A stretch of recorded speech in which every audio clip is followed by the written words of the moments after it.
नमस्कार दोस्तों, स्वागत है आप सभी का मेरे YouTube चैनल पर। मैं हूं आपका दोस्त वन रक्षक राजन सरोडिया।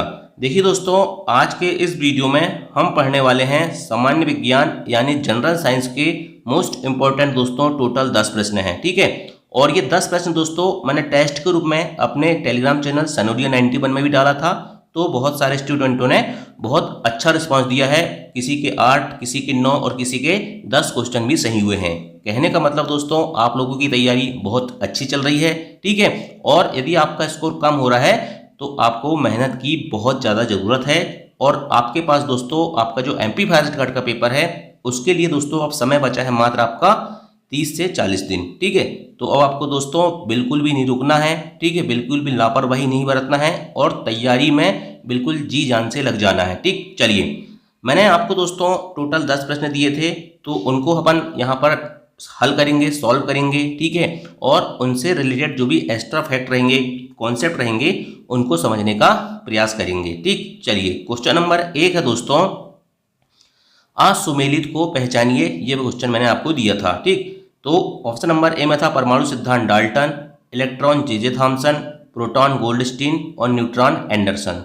तो देखिए दोस्तों, परमाणु सिद्धांत डाल्टन ने दिया है, ये बिल्कुल सत्य है, मतलब सही है। ठीक, इलेक्ट्रॉन की खोज जे थॉमसन ने किया था, बिल्कुल सही बात है। प्रोटॉन की खोज गोल्डस्टीन ने किया था, बिल्कुल सही है।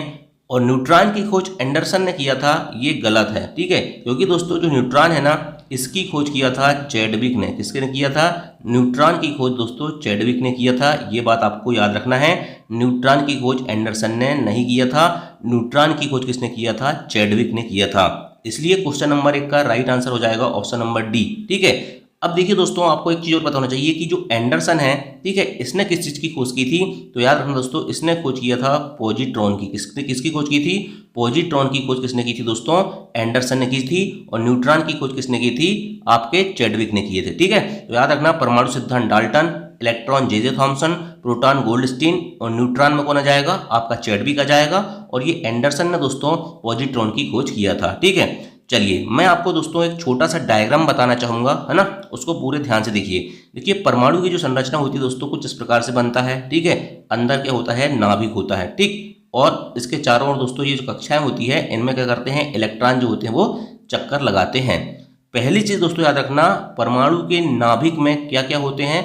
परमाणु के नाभिक में दोस्तों प्रोटॉन होते हैं और न्यूट्रॉन होते हैं। ये चीज़ आपको याद रखना है। प्रोटॉन और न्यूट्रॉन कहाँ होते हैं? परमाणु के नाभिक में होते हैं। और इलेक्ट्रॉन उसके चारों ओर चक्कर लगाते हैं। मैंने इलेक्ट्रॉन को ई से लिखा है, प्रोटॉन को पी से और न्यूट्रॉन को एन से लिख दिया है। इलेक्ट्रॉन में दोस्तों ऋण आवेश होता है। प्रोटॉन जो होता है दोस्तों पी, ये प्लस होता है, मतलब पॉजिटिव होता है, मतलब धनात्मक आवेश होता है। और न्यूट्रॉन में दोस्तों ये न्यूट्रल होता है, मतलब उदासीन होता है। ये चीज़ आपको पता होना चाहिए। क्वेश्चन पूछा जाता है कि इलेक्ट्रॉन में कौन सा आवेश पाया जाता है, तो ऋण आवेश, प्रोटॉन में धनावेश और न्यूट्रॉन में उदासीन होता है। अब एक चीज और समझिएगा, मैं फिर से डायग्राम बनाऊंगा, है ना, ये फिर से डायग्राम बनाऊंगा, ये बनाया, ये नाभिक बना दिया, है ना। अब आप एक चीज समझने का प्रयास करिए, ये नाभिक होता है, तो आपको क्या रखना है कि इलेक्ट्रॉनों की संख्या बराबर प्रोटॉनों की संख्या। इलेक्ट्रॉन बाहर चक्कर लगाते हैं और प्रोटॉन और न्यूट्रॉन अंदर रहते हैं। तो इलेक्ट्रॉन जितने बाहर चक्कर लगाते हैं दोस्तों, उतने ही उसमें क्या होते हैं? प्रोटॉन रहते हैं। याद रखना है, इलेक्ट्रॉनों की संख्या हमेशा प्रोटॉनों की संख्या के बराबर होती है, पहली चीज। दूसरी चीज याद रखना दोस्तों, नाभिक में जो प्रोटॉन होते हैं ना, मतलब जो पॉजिटिव होते हैं, उसी को दोस्तों हम क्या कहते हैं? परमाणु संख्या कहते हैं या परमाणु क्रमांक कहते हैं। ये बात भी आपको पता होना चाहिए।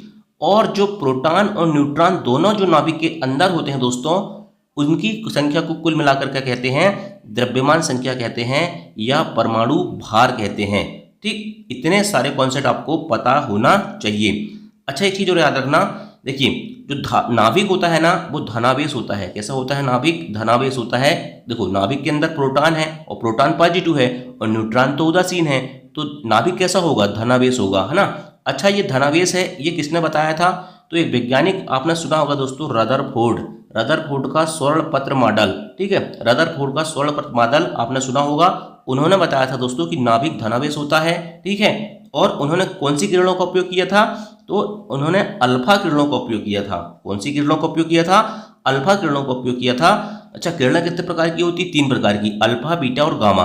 तो याद रखना, रदरफोर्ड ने अल्फा किरणों का प्रयोग किया था, लेकिन अगर आपसे पूछा जाए कि सबसे ज्यादा भेदन क्षमता किस किरण की होती है, सबसे ज्यादा भेदन क्षमता किस किरण की होती है, तो याद रखना दोस्तों, गामा किरण की होती है। ठीक है, इसको गामा को ऐसा कुछ लिखते हैं। ठीक है, गामा किरण की सबसे ज्यादा भेदन क्षमता होती है।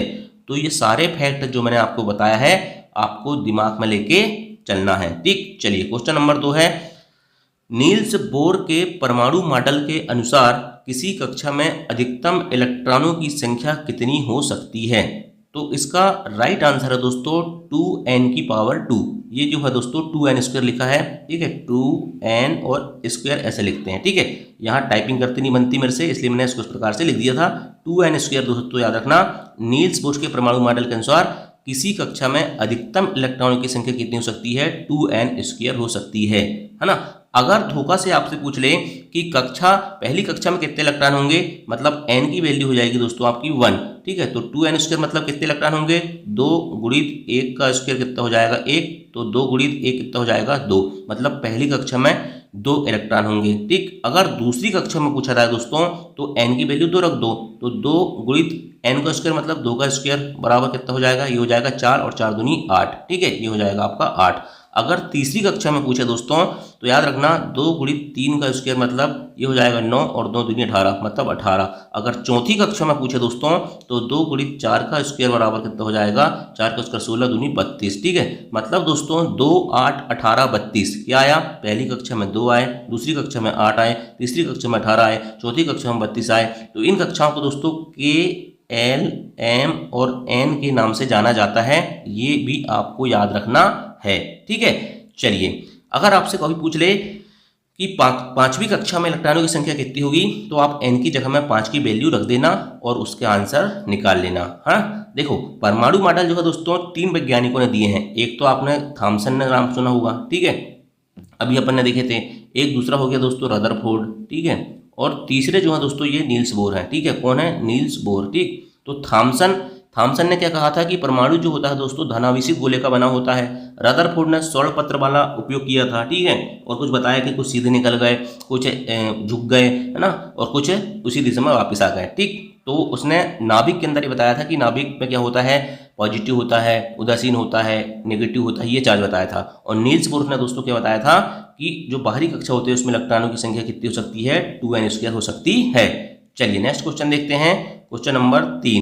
क्वेश्चन नंबर 3 है दोस्तों कि निम्न में से कौन सा विकल्प सम न्यूट्रॉनिक, बहुत ध्यान से देखिएगा, मैं समस्थानिक या समभारिक की बात नहीं कर रहा हूं, सम न्यूट्रॉनों की बात कर रहा हूं, मतलब दोस्तों जिसमें न्यूट्रॉन की संख्या समान है। ठीक है, तो कौन सा विकल्प का उदाहरण है, मतलब पूछ रहा है ना। तो देखिए 1H1, 1H2, 1H3। सबसे पहली चीज तो दोस्तों आपको याद रखना है, अगर मैं किसी भी परमाणु को लिखता हूं तो उसका लिखने का फॉर्मेट ऐसा होता है Z, X और A।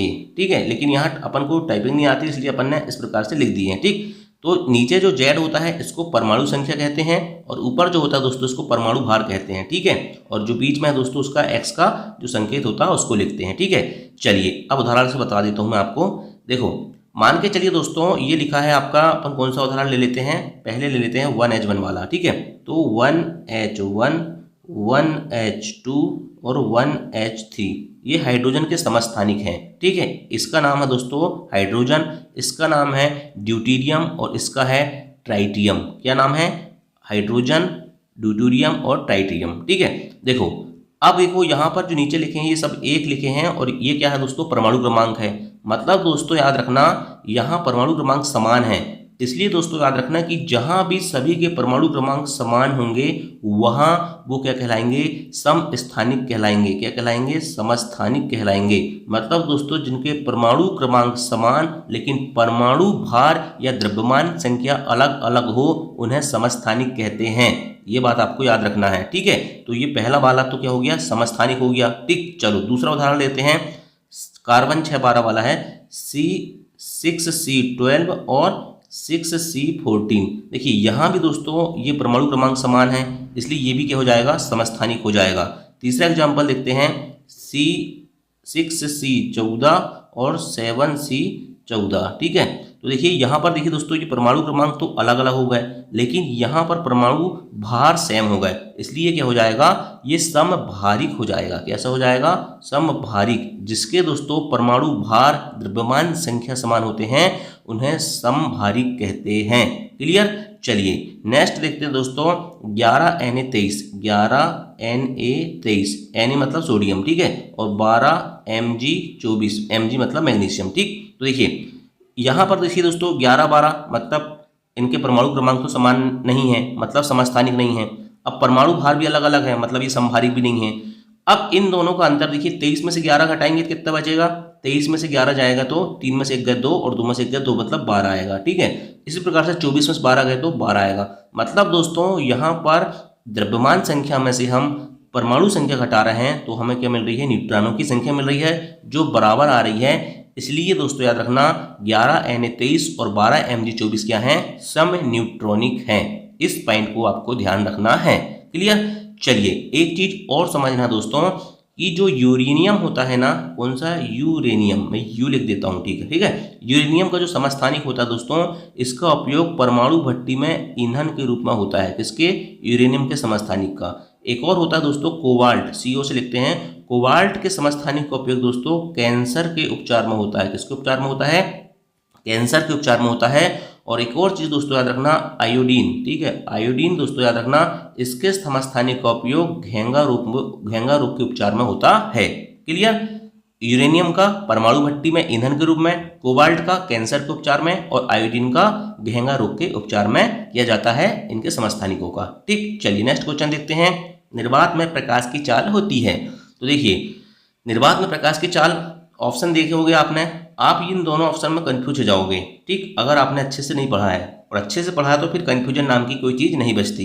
तो 3 × 10⁸ मीटर प्रति सेकंड है, ये 3 × 10⁸ किलोमीटर प्रति सेकंड है, ठीक है। तो याद रखना दोस्तों निर्वात में प्रकाश की चाल हमेशा 3 × 10⁸ मीटर प्रति सेकंड होती है। यह होती है 3 × 10⁸ मीटर प्रति सेकंड होती है। किलोमीटर में बदलना होगा तो 1000 का भाग दे देंगे, ठीक। चलिए अच्छा याद रखना इलेक्ट्रॉन जो होता है ना दोस्तों, उसमें आवेश कितना होता है, तो ये 1.6 × 10⁻19 लिखा है ना, तो इलेक्ट्रॉन में दोस्तों याद रखना हमेशा -1.6 × 10⁻19 कूलाम का क्या होता है, आवेश होता है, -19 लिखा है, ठीक है। इसी प्रकार दोस्तों प्रोटॉन पर पूछ ले तो प्रोटॉन पर दोस्तों इसका अपोजिट कर दो, मतलब पॉजिटिव कर दो, 1.6 × 10⁻19 कूलाम होता है, ठीक है। अच्छा ये जो 6.022 और × 10⁻23 लिखा है ना, इसको कहते हैं दोस्तों आवोगाद्रो संख्या। क्या कहते हैं, आवोगाद्रो संख्या कहते हैं। ये भी बहुत इंपॉर्टेंट याद रखना है कि आवोगाद्रो संख्या का मान कितना होता है, 6.022 × 10⁻23, ठीक है।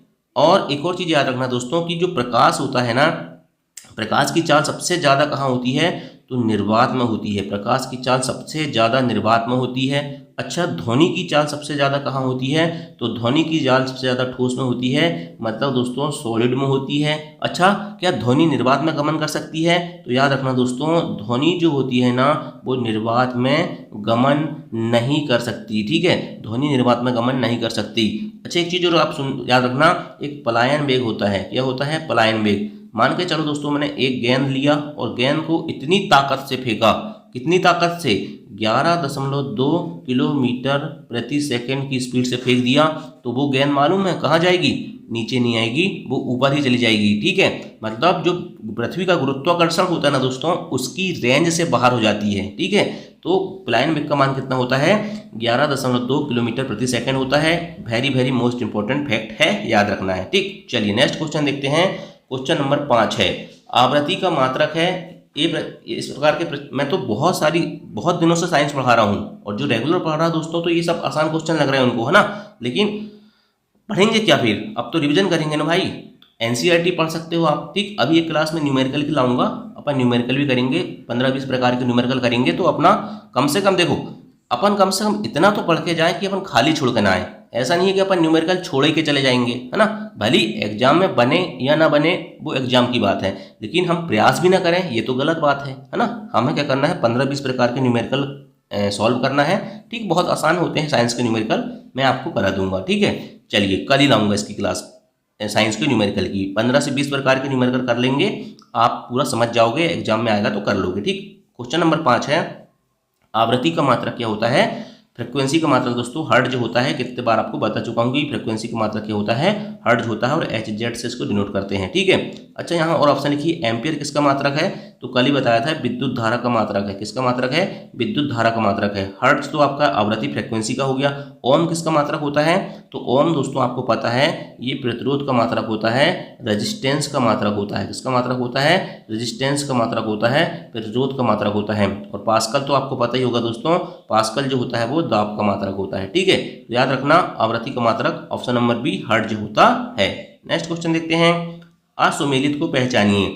सिरका CH3COOH, बिल्कुल सही है भाई। देखिए सिरका को विनेगर भी कहते हैं, आपको पता होगा, और CH3COOH इसका फार्मूला होता है, इसे एसिटिक अम्ल भी कहते हैं। ठीक है, शुष्क बर्फ D2O, तो ये ऑप्शन गलत है दोस्तों, शुष्क बर्फ D2O नहीं होता, शुष्क बर्फ होता है ठोस कार्बन डाइऑक्साइड। क्या होता है? ठोस कार्बन डाइऑक्साइड। ठोस कार्बन डाइऑक्साइड को दोस्तों शुष्क बर्फ कहते हैं।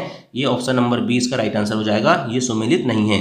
खाने का सोडा कल ही पढ़ाया था, NaHCO3 होता है इसका फार्मूला, मतलब दोस्तों सोडियम बाइकार्बोनेट। बाई लोग खाना बनाती है ना, इसलिए सोडियम बाइकार्बोनेट। ठीक है, अच्छा धोने का सोडा क्या होगा? तो उसमें बाई नहीं आएगा, सोडियम कार्बोनेट हो जाएगा, और फार्मूला Na2CO3 होता है। मिल्क ऑफ मैग्नीशिया MgOH2, मतलब दोस्तों मैग्नीशियम हाइड्रोक्साइड। क्या होता है?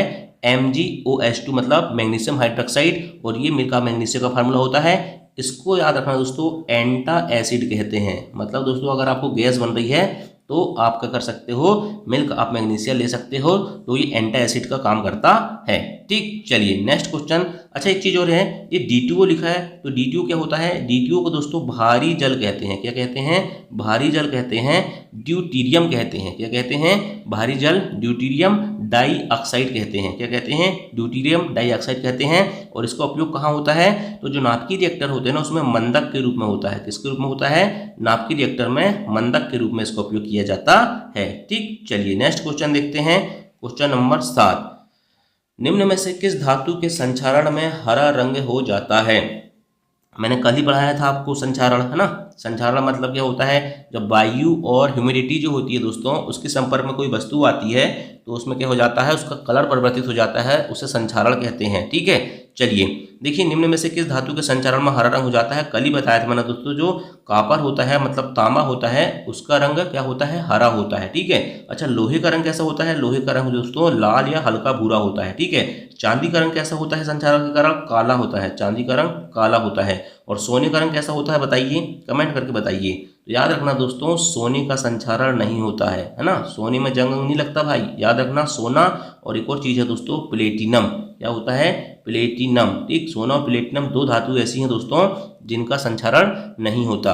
नेक्स्ट क्वेश्चन, प्रकाश रासायनिक अभिक्रिया द्वारा भोजन निर्माण में कौन सा उत्पाद प्राप्त नहीं होता?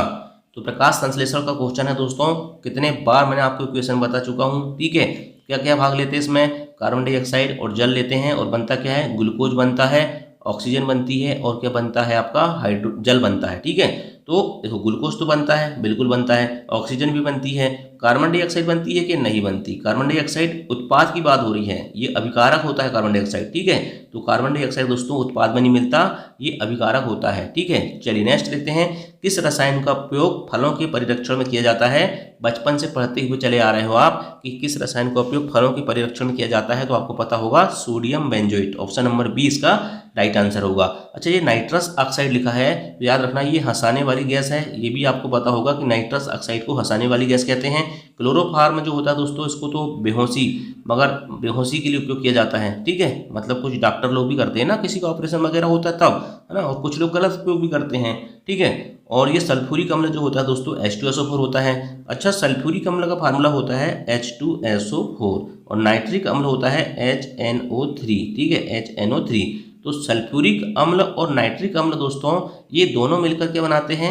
एसिड रेन बनाते हैं, अम्ल वर्षा बनाते हैं। ठीक है, जिसके कारण क्या होता है? इमारतों को क्या होता है? हानि होती है, नुकसान होता है, और इसी कारण से दोस्तों क्या हो रहा है? अम्ल वर्षा के कारण ताजमहल का रंग क्या हो रहा है? हल्का पीला हो रहा है। ठीक, क्लियर हो गया। चलिए नेक्स्ट क्वेश्चन है और लास्ट क्वेश्चन है, निम्न में से कौन सी घटना भौतिक परिवर्तन का उदाहरण नहीं है। देखो, भौतिक परिवर्तन और रासायनिक परिवर्तन से क्वेश्चन आते हैं और इसका एक ही कॉन्सेप्ट याद रखना दोस्तों, जब भी बात भौतिक परिवर्तन की आए तो दिमाग में बात रखना कि पुराना से नया और नया से पुराना। ठीक, मतलब कोई भी चीज, कोई भी वस्तु हो दोस्तों जिसमें हम पुराने से नई चीज बना सकते हैं और नई चीज से उसको परिवर्तित करके पुरानी चीज बना सकते हैं, वो भौतिक परिवर्तन होता है। और जहां दोस्तों पुरानी से नई चीज नहीं बनाई जा सकती, मतलब पुरानी से नई बना सकती है लेकिन नई से पुरानी नहीं बनाई जा सकती, वहां रासायनिक परिवर्तन होता है। ठीक, देखो उदाहरण से समझ में आएगा आपको। मैं लेता हूं दोस्तों पानी, क्या लेता हूं? पानी, H2O, वाटर, आप जो भी कहो, जल जो भी कहो ना। पानी को अपन फ्रीज में रखेंगे, ठंडा करेंगे तो ये क्या बन जाएगा? बर्फ बन जाएगा। ठीक है, लेकिन बर्फ को जब दोस्तों मैं गर्म करूंगा या बाहर निकालूंगा तो फिर से पानी बन जाएगी। मतलब दोस्तों मैंने पानी से बर्फ बना लिया और बर्फ से पानी बना लिया, तो इसे कहते हैं भौतिक परिवर्तन। क्या कहते हैं? भौतिक परिवर्तन। अब एक उदाहरण दोस्तों मान के चलो आपने लाए 1 किलो कच्चे आम। क्या लाए? 1 किलो कच्चे आम लेके आए और उनको पकाए। ठीक है, तो आम पक गया। क्या हो गया? आम पक गया। अब आम पकने के बाद क्या दोस्तों, जो पका आम है उसको आप कच्चा कर सकते हो क्या? नहीं कर सकते। तो इसलिए दोस्तों याद रखना, आम का पकना, कच्चे फल का पकना, ये रासायनिक परिवर्तन होता है। कैसा परिवर्तन होता है? रासायनिक परिवर्तन होता है।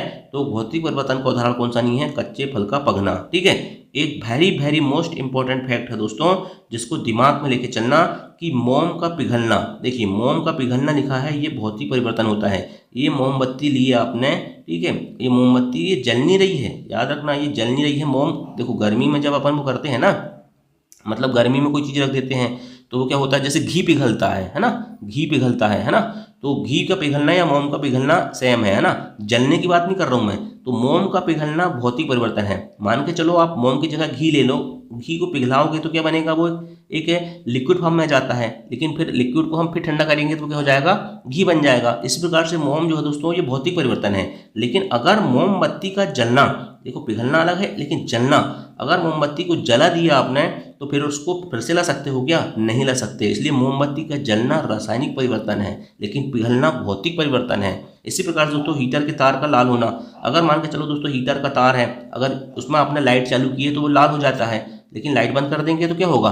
फिर से जैसे कहता ऐसा हो जाएगा। मतलब ये भौतिक परिवर्तन है। अच्छा, पानी का बर्फ बनना, ये भी भौतिक परिवर्तन है। तो ऑप्शन नंबर सी इसका राइट आंसर हो जाएगा। ठीक, चलो मैं 1-2 उदाहरण और बता देता हूँ ताकि आपका कॉन्सेप्ट यहाँ पर बना रहे, है ना।